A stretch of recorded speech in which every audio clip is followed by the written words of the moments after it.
Bonjour à tous, bienvenue pour cette nouvelle vidéo et aujourd'hui on repart dans le thème d'Halloween qui est vraiment l'une de mes périodes préférées que j'aime mettre en scène dans mes réalisations et aujourd'hui on va faire une petite carte Memory Dex et je viens ici utiliser comme fond un fond que j'ai réalisé à la gel presse.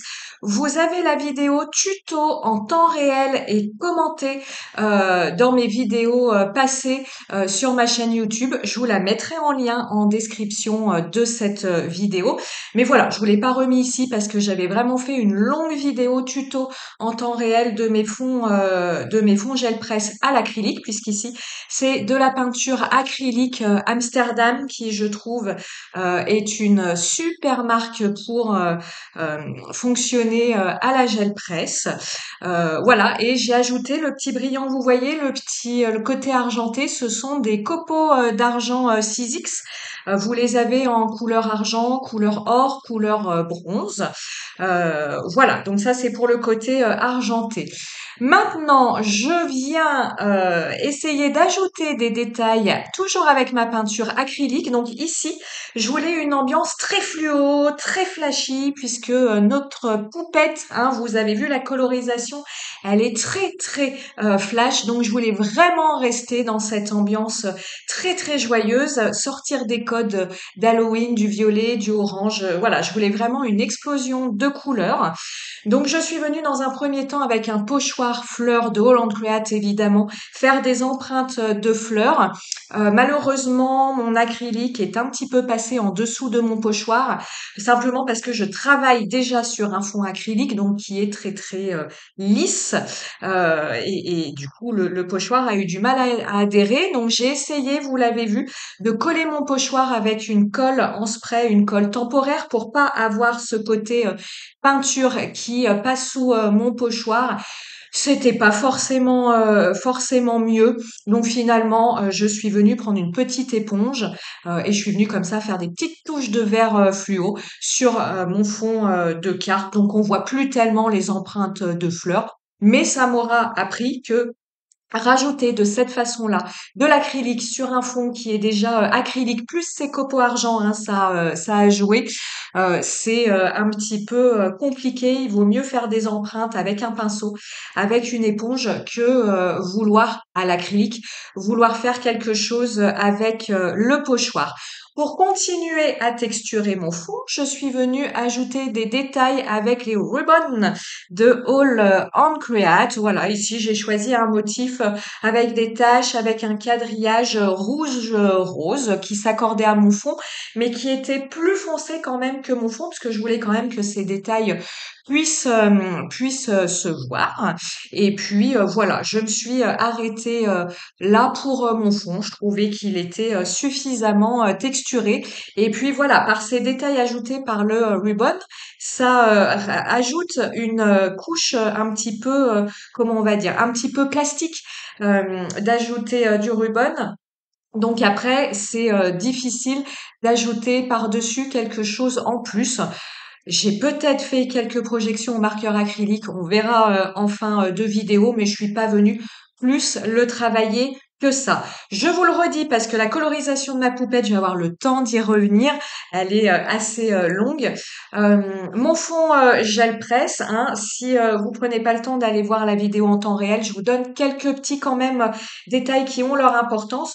J'utilise pour faire mes fonds gel presse du papier imprimante 80 grammes car je trouve que c'est lui, en tout cas, qu'il faut un papier non épais pour que ça adhère bien à la gel presse et que vous puissiez ramasser un maximum de peinture que vous avez mis sur votre gel presse avec votre papier.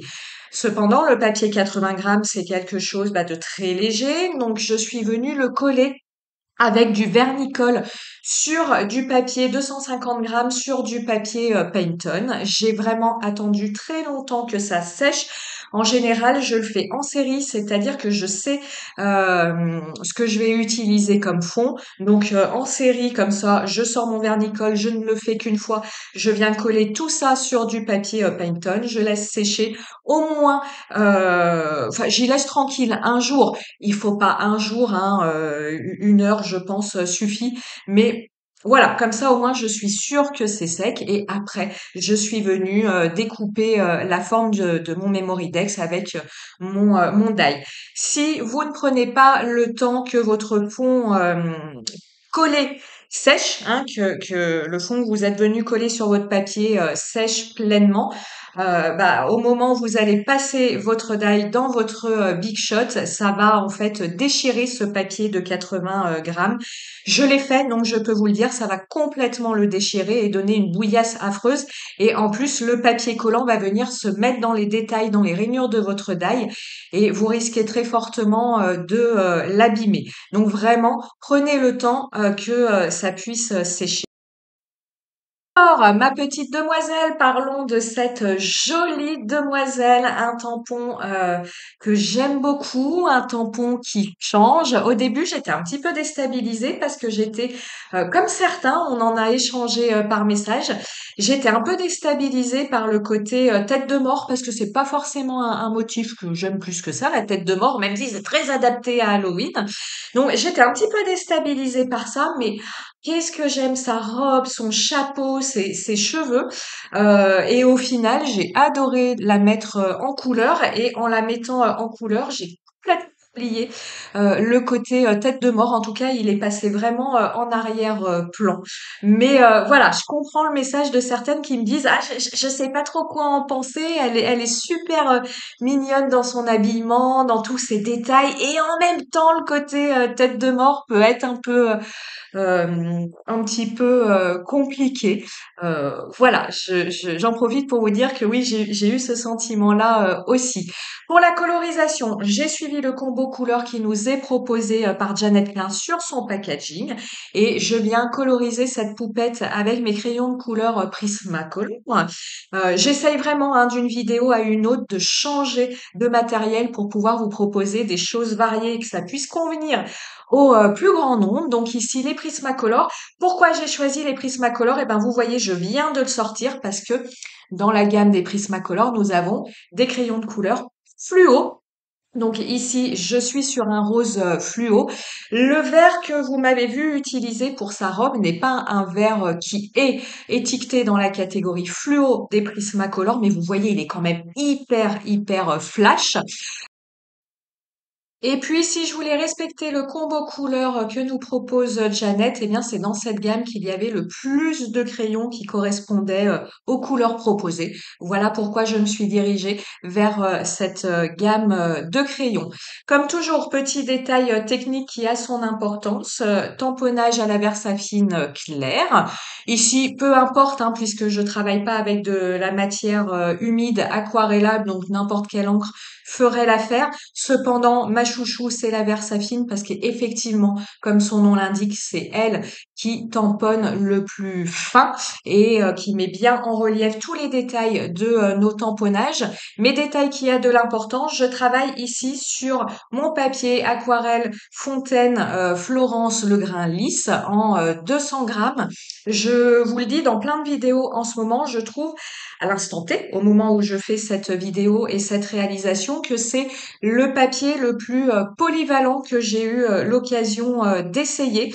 C'est un papier qui convient très bien à la colorisation au crayon de couleur, que ces crayons de couleur soient à la cire ou à l'huile, puisque vous voyez ici les Prismacolor, ce sont des crayons de couleur à la cire et ce papier, bien qu'il soit lisse, alors il n'est pas aussi lisse que du papier à marqueur, on est bien d'accord, mais bien qu'il soit lisse, il n'empêche absolument pas de travailler le couche sur couche. Il est suffisamment malgré tout texturé pour permettre d'ajouter des couches et d'avoir le temps de réaliser ces dégradés avant de saturer le papier, puisque je vous rappelle, quand votre papier est saturé, vous aurez beaucoup de mal à venir retravailler votre colorisation au crayon de couleur, tout simplement parce que le papier, bah, tous ces grains, hein, quand on zoome sur du papier, bah, le papier, il a des grains, il a des pores, un peu comme notre peau, et une fois que tout ceci est saturé, eh bien, on a du mal à venir retravailler notre colorisation. Donc, bien qu'il soit lisse, il permet quand même, c'est ce que je vais faire là pour les cheveux, hein, vous voyez, je travaille en couche sur couche, eh bien, il permet quand même voilà, une bonne largesse au niveau du travail en couche sur couche. Donc ce papier, très bien pour la colorisation crayon de couleur, très bien pour la colorisation au crayon de couleur aquarellable. Il fonctionne également plutôt bien, même si je pense que je peux trouver mieux, faut que je fasse d'autres essais, mais il fonctionne malgré tout plutôt bien avec les feutres aquarellables. Il fonctionne bien pour l'aquarelle. Ce que je vous dis souvent, si on n'est pas trop dans l'attente d'effets de fusion très très fondus, puisque c'est un papier qui marque euh, pas mal lorsqu'on utilise l'aquarelle, mais ce qui peut être intéressant lorsque l'on veut des effets de texture. Donc voilà, un papier très très polyvalent. Au niveau de mes autres embellissements, donc la petite tête de mort avec des fleurs et cet incroyable petit personnage qui est dans sa citrouille. On ne sait pas trop si il est un petit peu timide de cette fête. On ne sait pas trop si il veut faire une blague. Mais en tout cas, ces deux éléments sont issus d'un set de die de All and Create. Voilà, vous voyez ce personnage vraiment est trop trop sympa.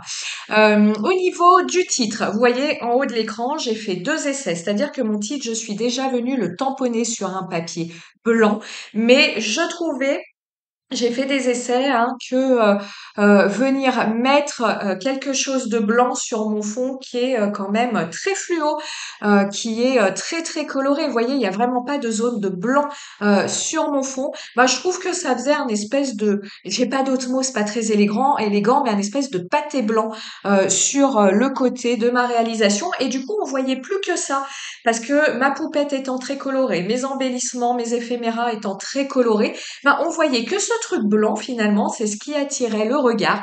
Donc finalement, je suis venue tamponner mon titre sur le reste de mon fond gel presse qui m'a servi pour faire mon fond de carte Memory Dex. Et vous l'avez vu, je suis venue l'embosser à chaud avec une poudre transparente. Donc ici, c'était pas pour apporter du détail, mais comme je travaille sur un fond acrylique, eh bien ma Versafine met longtemps, extrêmement longtemps à sécher sur un fond acrylique. Donc pour accélérer le séchage, j'ai le choix, soit Heat Gun en laissant comme ça, mais malgré tout, ça reste assez long et j'ai eu des accidents en faisant comme ça. Soit, allez, une poudre à embosser transparente, hop, on sèche le tout et en 30 secondes, le tour est joué. J'ai fait exactement la même chose pour notre petite araignée. Rappelez-vous, durant Halloween, moi j'ai fait Halloween sous le signe de l'amour, si vous avez vu mes précédentes réalisations. Et notre Miss D, si vous vous rappelez, c'était ma première vidéo. Eh bien, elle a réalisé un filtre d'amour à base de venin d'araignée. Et là, voilà, on a notre petite couple de formés avec cette jolie poupette et ce petit personnage là qui qui est dans sa citrouille et la petite araignée pour rappeler que c'est elle qui a joué, qui a œuvré sous le signe de l'amour pour cette réalisation. Donc, comme toujours, je viens coller le tout avec ma Tacky Glue. Je viens ajouter des petits détails avec un stylo gel blanc. Et puis voilà, le tour est joué. Donc, oui, comme je vous le disais, j'ai rajouté quelques projections au marqueur acrylique noir. Et pareil, je sèche les dents bien au heat gun parce que sinon, sur l'acrylique, ça met énormément de temps à sécher. J'espère que cette réalisation vous aura plu, une réalisation qui change pour Halloween. Comme je vous dis, on change du combo couleur habituel. Et moi, comme toujours, je vous dis à très bientôt. Ciao, ciao, bye!